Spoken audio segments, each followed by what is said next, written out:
This may look like a scene out of the Middle Ages in Europe, but it actually happened last weekend at the Sands Point Preserve. It was the 30th annual Long Island Medieval Festival held by the Kingdom of Acre, a non-profit historical reenactment group.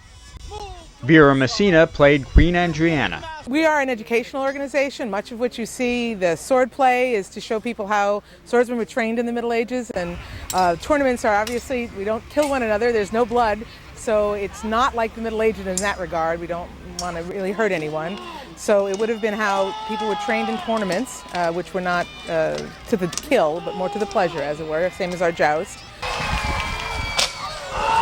This also marks the 30th year that the group has held the event on the grounds of the historic Gold Coast-era mansion Hempstead House, which was built in the style of a European castle. They say for a medieval festival, you can't go wrong with the location. It's a beautiful setting. There's a castle. We could do a castle siege. The grounds are magnificent. The Long Island Sound. So it's a perfect showcase for us. One of the biggest crowd pleasers seemed to be the sword fights. John Marine says one of the group's goals is to educate visitors about the history and skill of sword fighting. What we're doing here is basically what's called live steel, where we're actually using actual, honest-to-goodness steel blades. They're not sharp, and we simulate combat from, say, the 1400s up to the 1650s. It's not choreographed. This is all live. We all know the same basic moves, so when someone does a big moulinet and he cuts to your leg, you know to block down there. We all signal each other. We actually attempt never to hit the other person. Sometimes it does happen, but we try and avoid that. We're all wearing canvas and leather and other things to try and protect ourselves. And we're just trying to simulate street combat of, say, the Renaissance. This would be like the Romeo and Juliet time, where they were all the dueling and things. You've got all different kinds of weapons forms over here. You've got a sword and shield, you've got single sword, you've got two swords, you've got bucklers, all kinds of things out there in the field. And it's not just the guys that fight. Cecily Trenka is one of the many female sword fighters who take part in the demonstrations.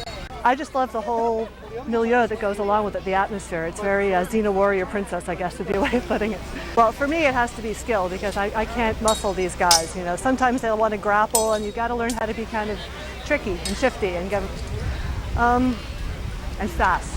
You got to be faster than everyone. That's really important. But at the same time, you have to do it right. So it's a skill set, I think. John Connolly says while it may look like fun, there's a lot more to sword fighting than most people realize. Well, what's better than beating your friends up with a piece of steel? Come on. On a serious note, though, many of us are studying Renaissance period and medieval period combat. There are still a wide range of materials available and becoming more available. The traditional view of medieval knights flowing away with swords without technique is turning out to be very false. And since many of us are historians, we're looking at these primary sources to try to recover these arts. A scene like this would have been typical in Italy during the 15 to 1600s, because there very often weren't strong city governments. Individual households would try to settle their political differences by running into each other on the street and getting into sword fights in groups. When Romeo and Juliet was written by William Shakespeare, he wasn't making stuff up. This is actually a fairly accurate depiction of political life in Renaissance Italy.